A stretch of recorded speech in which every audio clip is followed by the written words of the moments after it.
السلام علیکم محترم ناظرین، پروگرام ادب ادیب کے ساتھ آپ کا میزبان عبدالرحمن مومن آپ کی خدمت میں حاضر ہے۔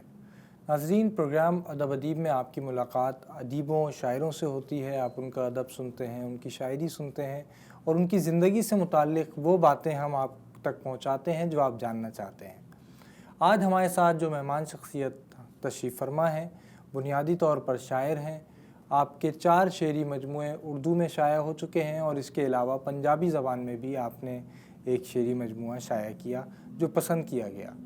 لاہور شہر سے تعلق ہے، ادبی سماجیات سے بھی جڑی ہوئی ہیں، ایک ادبی تنظیم روشنی سے وابستہ ہیں، اس کی روح رواں ہیں۔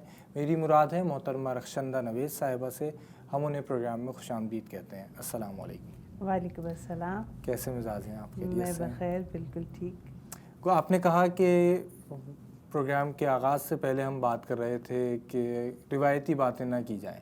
روایتی باتیں بھی ہمارے ناظرین سننا چاہتے ہیں، جاننا چاہتے ہیں کہ کوئی شاعر جو ہے اس کا بچپن کیسا گزرا، شاعر کی جو ذاتی زندگی ہے وہ کس طرح کی ہوتی ہے۔ لوگوں کا خیال ہوتا ہے کہ ایک جو شاعر ہے وہ بہت زیادہ تباہ حال ہوتا ہے اور اس کی جو زندگی ہے وہ بہت مختلف انداز کی ہوتی ہے اور اس کا بچپن بھی ظاہر ہے ایسا ہی ہوتا ہوگا جیسا ایک معاشرے میں نظر آتا ہے یا پینٹ کیا جاتا ہے۔ آپ کا بچپن کیسا گزرا؟ پہلے تو یہ روایتی سوال کرتے ہیں، اس کے بعد کچھ غیر روایتی سوال بھی کریں گے۔ میرا بچپن مکمل شاعرانہ گزرا۔ صحیح۔ کیونکہ میں پیدائشی، آپ کہہ لیجیے اللہ تعالیٰ نے مجھے شاعر بنا کر ہی پیدا کیا، تو بس ہوش سنبھالنے کے بعد میں اگر آج بھی یاد کرتی ہوں تو میں عام بچوں سے ہٹ کے تھی۔ صحیح۔ میرے شوق بھی مختلف تھے، میں گھر میں بھی اپنے تمام بہن بھائیوں سے بھی الگ تھی اور مطلب نیچر کے نزدیک تنہائی کا عالم۔ میٹرک کلاس کی ایک اسٹوڈنٹ جو ہے وہ گھر کے کسی ایک کونے میں قبضہ کر کے ایک چھوٹے سے کارنر میں اپنا ٹیبل اور چیئر لگا لے اور ایک رات کو ہیٹر پر چائے بنا کر اور کچھ پڑھے اور کچھ سنے اور کچھ، تو یہ تمام چیزیں میرے گھر سے بھی مختلف تھیں۔ صحیح۔ معاشرے میں بھی ایک بہت قابل قبول باتیں نہیں تھیں کہ آپ بہت اوائل عمر میں سوچنے کا اور سوچ بچار کا اور اپنے ڈھنگ سے جینے کا جو ایک انداز تھا، یہ بہت بچپن میں مجھ میں از خود آپ کہہ لیجئے پنپنے لگا۔ صحیح۔ اور اس کو پھر میں نے کچھ بھی تبدیل نہیں کیا، جو ایک فلو میں میری شخصیت بنتی گئی میں نے اس کو بننے دیا۔ صحیح۔ تو بچپن سے لے کر آج تک وہ جو چھوٹی والی رخشندہ ہے وہ ابھی بھی میرے انگلی پکڑ کر میرے ساتھ ساتھ موجود ہے۔ واہ، آپ نے ذکر کیا کہ گھر میں آپ دوسرے بچوں سے، بھائی بہنوں سے ذرا مختلف تھیں اور کچھ آپ کی طبیعت ان سے مختلف تھی، تو ان کا رویہ آپ کے ساتھ کیسا ہوتا تھا یا آپ کا ان سے کیسا رویہ رہتا تھا، اور گھر سے آپ کے ساتھ کیا معاملہ رہا؟ حوصلہ افزائی ہوئی یا وہاں انہوں نے کہا کہ یہ کس معاملے میں تم یا کن چکروں میں پڑ گئی ہو، یہ شاعری کوئی اچھی چیز نہیں ہے؟ یہ ایک تھوڑی سی آپ کہہ لیجئے تلخ حقیقت ہے کہ ویسے تو میں ایک پڑھے لکھے گھرانے سے میرا تعلق ہے۔ میرے والد صاحب بہت اہل ذوق، بہت تعلیم یافتہ، اردو، عربی، فارسی، سب بہن بھائی بھی سب پڑھے لکھے، ابھی بھی سب بڑے بڑے عہدوں پہ فائز ہیں۔ لیکن یہ ضرور ہوا، یہ سلسلہ آج بھی جاری ہے کہ میرے تمام بہن بھائی انہوں نے سمجھا کہ یہ کوئی اور مخلوق ہے۔ صحیح۔ اس کے پاس اتنی ڈائریاں، یہ چھپ چھپ کے کچھ لکھتی ہے، اپنی الماری جو ہے اس کے اندر اس نے بڑی تصویریں کاٹ کاٹ کے لگائی ہوئی ہیں، اس کے شوق عجیب ہیں۔ صحیح۔ تو تھوڑا تھوڑا آپ کہہ لیجئے فاصلہ میرے بہن بھائیوں میں تمام عمر رہا۔ یہ میرے لیے بڑی سم ٹائمز پریشانی کی بھی بات رہی۔ یہ اتنا معمولی سا ٹاپک تھا مگر اس پہ میں نے نظمیں کہیں۔ صحیح۔ جس میں مجھے یہ لگا کہ یہ بہن بھائی میرے جو ہیں تو اصلی، لیکن یہ مجھے سوتیلا پن سا مجھے کیوں ان میں دکھتا ہے۔ مطلب میرے بھائی نے میری ڈائری بھی جلائی ہوئی ہے، یہ بھی مجھے یاد ہے، اس پہ بھی میں نے نظم لکھی تھی ایک، ٹھیک ہے۔ تو لیکن یہ کہ میں جو بھی کوئی مسئلہ ہوتا ہے لائف کا، یہ مسئلہ نہیں تھا، یہ ایک رویہ تھا. بالکل. میں آج اگر میں سوچتی ہوں تو شاید ان کے لیے یہ قبول کرنا یا مجھے دیکھنا کہ میں اپنے اسٹائل میں جیسے اپنی دھن میں مست، میں نے ایسی زندگی گزاری ہے. میرے والد صاحب جو ہیں، جب یوں میں وہ مجھے کوئی کام کہتے تھے تو وہ مجھ سے ٹھیک نہیں ہوتا تھا. مجھے کہتے تھے میری فلاں جگہ پر میرا شیو کا سامان رکھا ہے، وہ آپ اٹھا کے لاؤ. میں لے کر آتی تھی تو ان میں سے ایک چیز کم ہوتی تھی. صحیح. وہ پھر کسی دوسرے کو بھیجتے تھے کہ جاؤ، وہ تو وہاں سے مل جاتی تھی. پھر وہ اکثر میرے لیے وہ شعر پڑھا کرتے تھے کہ شعر تو نہیں، گانا تھا کہ جو بھی ہو تم خدا کی قسم لاجواب ہو. تو یہ ہے کہ جیسے میں نے بتایا کہ میں بھی شاعر لوگ ایسے ہی ہوتے ہوں، پتہ نہیں سب ہوتے ہیں یا نہیں ہوتے ہیں، مگر میں نے خود کو بنایا نہیں. میں نے جیسے پہلے کہا کہ جو ہے بس سو ہے. آپ نے جیسے ابھی بتایا کہ پیدائشی طور پر آپ شاعر تھیں، مزاج بھی شاعرانہ تھا. انکشاف کب ہوا کہ آپ شاعر ہیں؟ پہلا شعر کب کہا، اور جب کہا تو کسے سنایا؟ جب میرا خیال ہے میں 6th گریڈ میں تھی، تب سے آپ کہہ لیجئے کہ میں کچھ لکھتی تھی. صحیح. مطلب ڈائریاں جمع کرنا میرا شوق تھا بچپن کا، پین جمع کرنا میرا شوق تھا. رائٹنگ پیڈز ہوتے ہیں خوبصورت، وہ میں ڈھونڈ کے اسٹیشنری کی شاپ سے جمع کرتی تھی. پھر ان ڈائریز میں کچھ لکھتی تھی. صحیح. میرا خیال ہے 3-4 ڈائریز تو میرے پاس میٹرک تک آتے آتے جمع ہو گئی تھی. لیکن مجھے اس کا انکشاف ظاہر ہے کہ جب میٹرک کے قریب آ کے، جب میرا خیال ہے میں نے کوئی شاعری کی کتابیں دیکھیں اور مجھے کچھ لوگوں نے میرے تحفے دیے شاعری کی کتابیں، وہ جب میں نے دیکھا تو میں نے کہا اوہو، یہ جو میں لکھتی ہوں یہ تو شاعری ہے.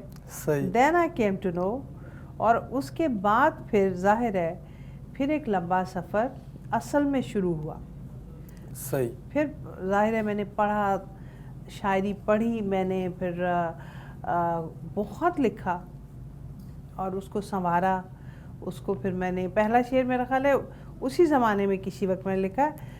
ویسے تو میری پہلی کتاب میں جو میری کچھ چیزیں جب کتاب بنی تو وہ میرا خیال ہے کالج دور کی، فرسٹ ایئر کی، سیکنڈ ایئر کی، کہ جب میں نے یہ جو بین الکلیاتی مشاعرے ہوتے ہیں وہ پڑھے تو اس دور کی غزل بھی میں نے اپنی کتاب میں شامل کی. صحیح. تو آپ نے بتایا کہ گھر سے آپ کو بہت زیادہ، مطلب گھر کا جو ماحول تھا ادبی نہیں تھا، اور اتنا زیادہ ایسا نہیں تھا کہ اس میں حوصلہ افزائی کی جاتی. جب آپ نے شعر کہنا شروع کیے تو ادب میں آپ کو کن لوگوں کی صحبت، ادب کا جو ہمارا سماج ہے یا ادبی حلقے ہیں جو، اس میں آپ کو کن لوگوں کی صحبت میسر آئی اور آپ نے کس سے سیکھا سمجھا؟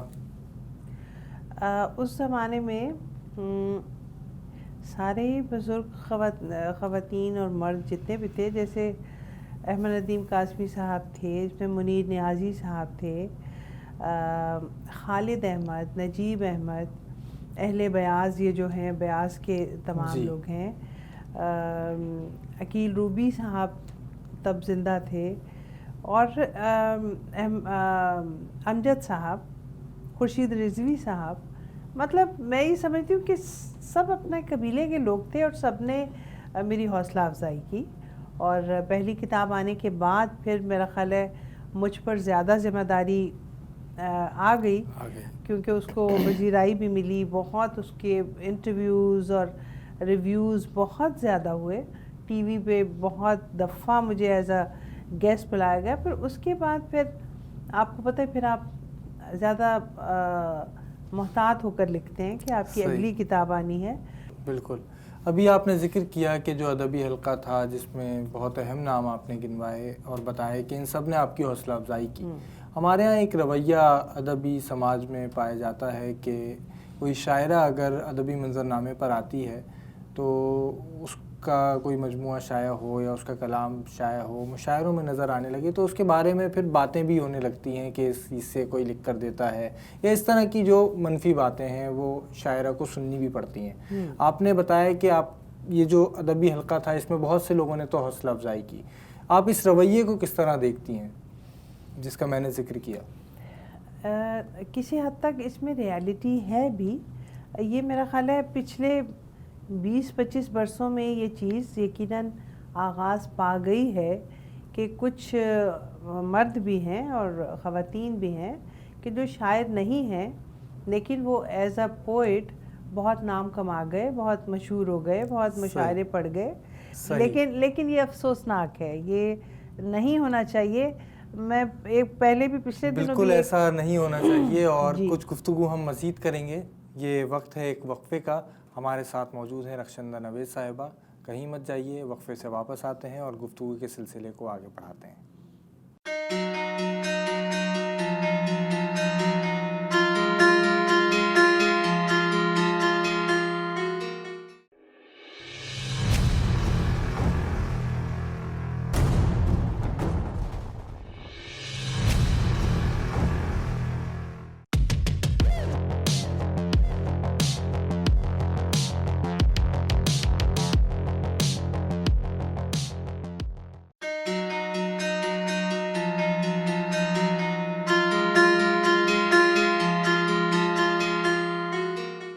محترم ناظرین، پروگرام ادب ادیب میں وقفے کے بعد خوش آمدید. ہمارے ساتھ معروف شاعرہ رخشندہ نوید موجود ہیں. ہم ان سے وقفے پہ جانے سے پہلے بات کر رہے تھے ادب کے سماج میں جو ایک رویہ ہے اس کے بارے میں. اگر آپ کچھ کہنا چاہیں تو کہیے، ورنہ پھر آگے گفتگو بڑھاتے ہیں. ہاں نہیں، یہ بات تو ہم نے کر دی کہ بہت افسوسناک یہ مقام ہے. کوئی ایسا فورم ہونا ضرور چاہیے کہ جو ان ایسی باتوں کے لیے دیوار بنے اور رکاوٹ بنے اور اس کا فیصلہ کرے اور اس کو روک بھی پائے. اب دیکھیں ہمارے سب سینئرز یا آپ کہہ لیجئے ہم عصر سب دیکھ رہے ہیں، سب تماشا دیکھ رہے ہیں. ہر کوئی باتیں کر رہا ہے کہ ہاں جی یہ تو خود نہیں لکھتی، یہ تو لکھوا کر لاتی ہیں، یہ فلاں جو ہیں انہوں نے ان کو لکھ کر دیا.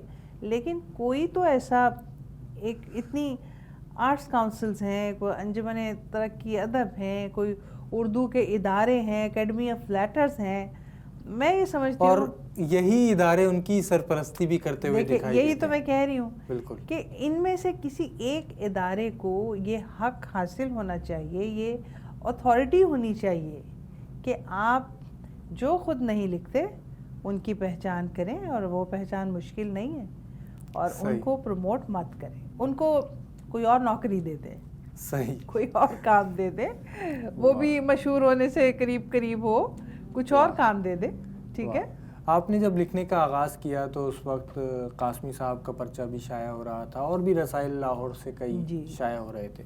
تو آپ نے کن رسائل میں اپنا کلام بھیجا اور وہ شائع ہوا؟ سبھی میں میرا کلام، بالکل یہ میری بڑی خوش قسمتی ہے. اور آج تک بھی جتنے ادبی رسائل ہمارے ہیں ان میں سب میں میرا کلام چپتا رہا. قاسمی صاحب کے پرچے میں بھی، ادب لطیف میں بھی، اس وقت بھی موجودہ جو ہیں الحمرا ہے، بیاض ہے، سب میں میرا کلام تواتر سے چپتا ہے. پنجابی کے بھی جو ہیں لہریں، اس میں بڑا مستقل چھپنے والا ہے، اس میں میری چھپتی ہیں.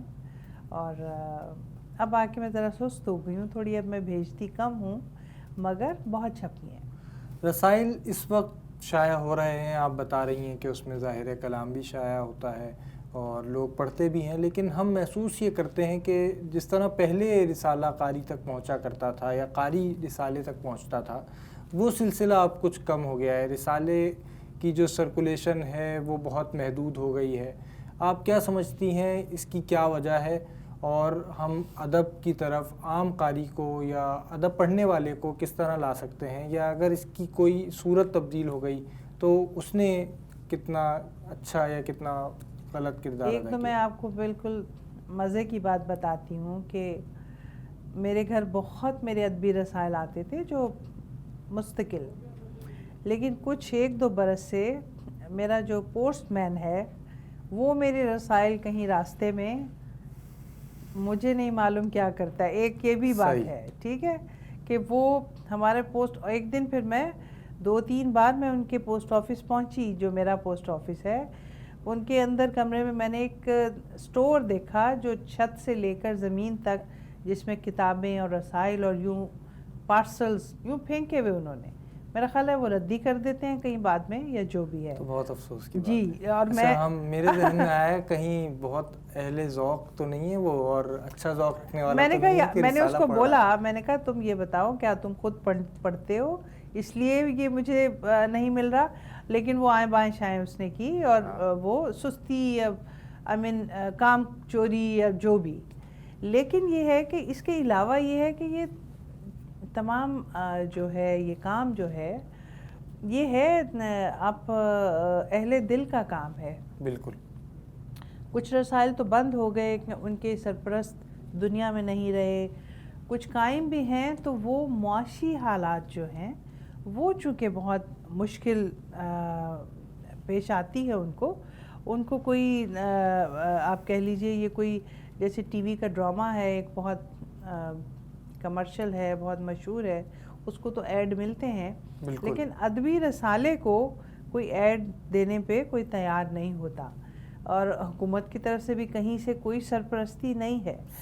تو میں یہ سمجھتی ہوں کہ ابھی تک بھی یہ تھا, کچھ کئی برسوں سے پچھلی باتیں بھی کریں تو رسالہ ادبی انہی گھروں میں جاتا ہے جہاں کوئی رائٹر رہتا ہے. یہ ہم رائٹرز ہی ادبی رسائل پڑھتے ہیں, ہمیشہ سے یہی ہے. بالکل ٹھیک ہے, ایسا ہی ہوتا ہے. یا وہ لوگ ہیں جو بہت ذوق رکھتے ہیں, جو بہت ذوق رکھتے ہیں وہ چند ایک ہیں. اب اگر آپ یہ سوچیں کہ کوئی کسی عام گھرانے میں جہاں کتابیں آتی ہیں وہاں پہ کوئی ادبی رسائل بھی آتے ہوں گے تو وہ کوئی ایسی صورتحال ہے نہیں. یا تو کوئی بہت والدین ان کے, اگر ہم اس جنریشن کی بات کریں, یا تو والدین اہل ذوق ہیں جو اردو لٹریچر کو اہمیت دیتے ہیں تو پھر ہی پاسبل ہے. ادروائز ادبی رسائل بالکل اب یہی صورتحال ہے کہ جو ہماری کوئی چیز چھپی ہے تو ہم نے تو لینا ہے, یا ہمارے گھر آتا ہے تو ہم لے رہے ہیں, یا چلیے جو خود لکھتے ہیں ان میں ابھی یہ ٹیسٹ باقی ہے کہ وہ دیکھتے ہیں کہ رسائل میں کیا آ رہا ہے, کون کون لکھ رہا ہے, کیا لکھ رہا ہے, اس میں ہمیں ایک کھوج ہوتی ہے. لیکن یہ ضرور ہے کہ عام پبلک اس سے بہت دور ہے. ایک خیال یہ پیش کیا جاتا ہے کہ رسائل کے متبادل کے طور پر یا اخبارات کے متبادل یا اس سے آگے سفر ہوا تو پھر ریڈیو اور پھر یہ ٹیلی ویژن آیا, اور اب ہم دیکھتے ہیں کہ انٹرنیٹ نے ان ذرائع کو بھی ریپلیس کر دیا ہے, ان کے متبادل کے طور پر خود سامنے آ گئے ہیں, جس میں ایک بڑی معروف ویب سائٹ فیس بک ہے. تو وہاں پر بہت سے شعراء موجود ہیں, ادیب بھی موجود ہیں, اور آپ دیکھتی ہیں کہ اکثر شعراء کا کلام بھی آپ کو وہاں مل جاتا ہے, وہ شائع کر دیتے ہیں.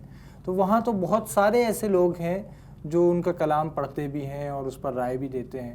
تو آپ کیا سمجھتی ہیں وہاں جو کلام شائع ہو رہا ہے وہ کیا رسالے کے متبادل کے طور پہ وہ پلیٹ فارم بہتر ہے, یا اس کا کیا کردار ہے, یا وہ اپنے آپ کو مزید بہتر کر سکتا ہے؟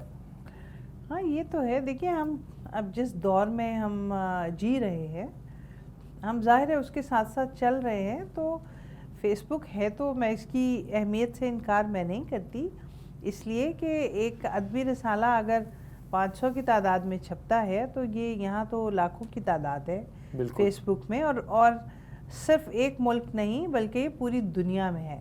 اب میرے جیسے شخص بھی جس کا فیس بک اکاؤنٹ کے 5000 فرینڈز ہوں اور وہ تمام رائٹرز ہوں, تو میں یہ سمجھتی ہوں کہ یہ کوئی ایسی معیوب بات نہیں ہے. بالکل. ہاں یہ ضرور ہے کہ وہاں پہ بھی یہ ہو گیا ہے کہ آپ بلا وجہ تعریفوں کے پل باندھے جانے جو ہیں وہ غلط ہیں. ہاں معیار کی چیز ہے تو اس کو آپ لائک کریں, آپ اس کو کامنٹ بھی کریں, آپ اس کو اپریشیٹ کریں. بالکل, آپ نے بہت اچھی بات کی کہ اسے مثبت اس کا استعمال ہونا چاہیے, منفی استعمال نہیں ہونا چاہیے. ابھی اس وقت ہم دیکھتے ہیں کہ بہت سی ادبی تنظیمیں کام کر رہی ہیں. کراچی شہر کو دیکھیں تو یہاں بھی ان انگلیوں پر تو نہیں گنی جا سکتی ہیں, اور بہت سی ایسی ہیں جن کے نام بھی ہمیں نہیں معلوم. اسی طرح لاہور ایک ادب کا مرکز ہے, بڑا شہر ہے, وہاں بھی کئی ادبی تنظیمیں کام کر رہی ہیں. آپ بھی ایک ادبی تنظیم سے وابستہ ہیں, بلکہ اس کی روح رواں ہیں, اس کو آپ نے بنایا اور اس کو آگے بڑھا رہی ہیں. تو اس ادبی تنظیم کا مقصد کیا ہے اور وہ دوسری ادبی تنظیموں سے کتنی مختلف ہے؟ دیکھیں میری جو ادبی تنظیم ہے اس کے کوئی بہت بڑے بڑے مقاصد نہیں ہیں. کوئی کسی تحریک کے ساتھ نہ میں نے اپنی ذات کو منسلک کیا, نہ ہی میں اپنی اس تنظیم کو کرتی ہوں. یہ وہ تنظیم ہے جو بہت محدود لیول پر، چھوٹے لیول پر بہت اچھے رائٹرز کو، بہت اچھے لکھنے والوں کے ساتھ ہم ادبی نشستیں منعقد کرتے ہیں، اور اس میں ہم بیٹھتے ہیں، گپ شپ بھی ہوتی ہے، ایشوز پہ بات بھی ہوتی ہے، شعر و شاعری بھی ہوتی ہے۔ اس کا مقصد میں نے اس سے زیادہ اس کو بڑھانے کا میرا ارادہ بھی نہیں ہے، بیکاز وہ پھر بڑے لیول پر ہوگی تو پھر اس کے لیے اور بہت سے لوازمات کی ضرورت ہوتی ہے، تو یہ اس کو میں نے اسی لیول پہ اس کو، اور یہ برس ہاں برس سے میں نے کچھ برسوں پہلے ہم نے ایک گھر خریدا تھا، تو اس میں ایک کمرہ جو تھا اس کو میں نے کئی 2-3 برس تک اس کا دروازہ بند رکھا کہ جب میں اس کی ترتیب کو ایک مشاعرہ گاہ نہیں بنا لیتی تب تک یہ کمرہ استعمال میں نہیں آئے گا۔ وہ اوپر کے پورشن میں تھا، اور پھر آن اے گڈ ڈے وہ مشاعرہ گاہ بنا، اس میں ہم نے اس کا ترتیب وہ بنائی، اور اس کمرے میں بڑے بڑے مشاعرے ہوئے۔ اس کا جب پہلا مشاعرہ ہوا اسی روشنک کے انڈر ہوا، میرے پاس اس کی ویڈیوز موجود ہیں، احمد ندیم قاسمی صاحب سے لے کر آپ کہہ لیجئے کہ کم از کم 40 شاعر ہمارے گھر پر آئے۔ ہم نے وہ ایک لفظ پنجابیوں کا لفظ ہوتا ہے کہ ہم نے دیگیں چڑھائیں اس دن۔ وڈ یو امیجن کہ ہمارے گھر میں دیگیں پکیں، جیسے شادی کا سما ہوتا ہے، اس کو ہم نے سیلیبریٹ کیا اور انوگریٹ کیا۔ روشنک کو ہم نے اس طرح سے انوگریٹ کیا، اس کی ویڈیو بنی اور سب نے شاعری سنائی، پتہ نہیں کتنے گھنٹوں پہ محیط وہ مشاعرہ۔ کیا کہنے، سب نے شاعری سنائی ناظرین کرام، لیکن ابھی تک ہم نے رخشندہ نوید صاحبہ سے کچھ شاعری نہیں سنی۔ شاعری بھی سنیں گے اور گفتگو بھی کچھ کریں گے، لیکن ایک وقفے کے بعد ہمارے ساتھ رہیے۔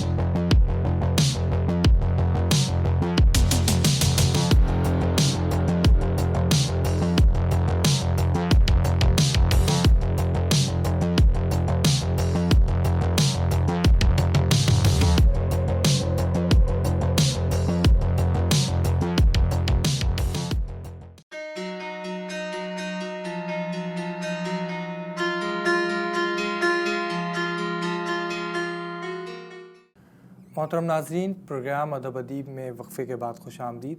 ہمارے ساتھ معروف شاعرہ محترمہ رخشندہ نوید موجود ہیں۔ وقفے پہ جانے سے پہلے ہم نے ذکر کیا تھا کہ ہم آپ کو ان کی شاعری سنوائیں گے، شاعری سنیں گے، لیکن ایک سوال، آپ کا ایک پنجابی زبان میں بھی شعری مجموعہ شائع ہو چکا ہے، پہلے آپ نے کس زبان میں لکھنا شروع کیا؟ لکھنا تو میں نے اردو میں شروع کیا، لیکن جیسے جیسے 4 کتابیں بنی، ساتھ ساتھ کچھ پنجابی کا بھی میں لکھ کر رکھتی رہی، لیکن کتاب اس کی ذرا میں نے دیر میں ترتیب دی، وہ پھر آخر میں تو میں نہیں کہتی کیونکہ ابھی اور کتابیں آئیں گی ہماری، تو وہ پھر 4 کتابوں کے بعد پھر میں نے اسے ترتیب دیا، اور وہ میری امید سے زیادہ اس کو پذیرائی ملی، اور وہ کافی مقبول ہوا۔ واہ، کچھ کلام ہمارے ناظرین کو سنائیے۔ یہ غزل سنانے لگی ہوں، یہ مزے کی بات ہے کراچی میں لکھی، یہ میرا خیال ہے پچھلے کوئی 2-4 ٹرپ سے پہلے کا جو میرا سفر ہوگا، کیونکہ اس کی جو ردیف ہے وہ پانی ہی پانی ہے، کیونکہ میں نے یہ دیکھا کہ میں نے کراچی میں جب بھی کبھی کچھ میں لے کر گئی ہوں تو وہ کوئی پانی کی ردیف یا پانی کے قافیے کی غزل ہوتی ہے۔ واہ، ویسے یہاں شہر میں تو پانی نہیں ہے، سمندر کے پانی کی، میں سمندر کے پانی کی بات کر رہی ہوں، جی اللہ کرے کہ شہر میں بھی پانی ہو اور روانی ہو پانی کی۔ جی یہ غزل ہے، سمندر بھی ہوا عبرت نشاں، پانی ہی پانی۔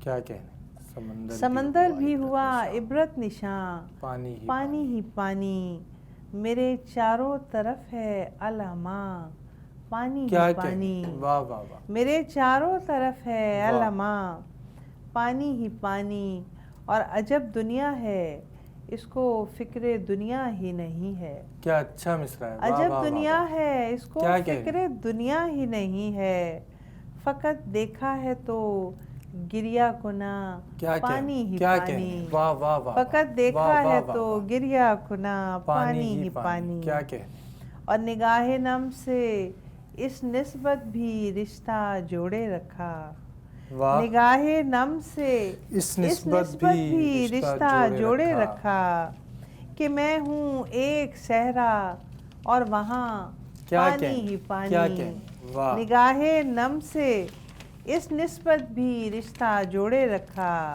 واہ، کہ میں ہوں ایک صحرا اور وہاں پانی ہی پانی۔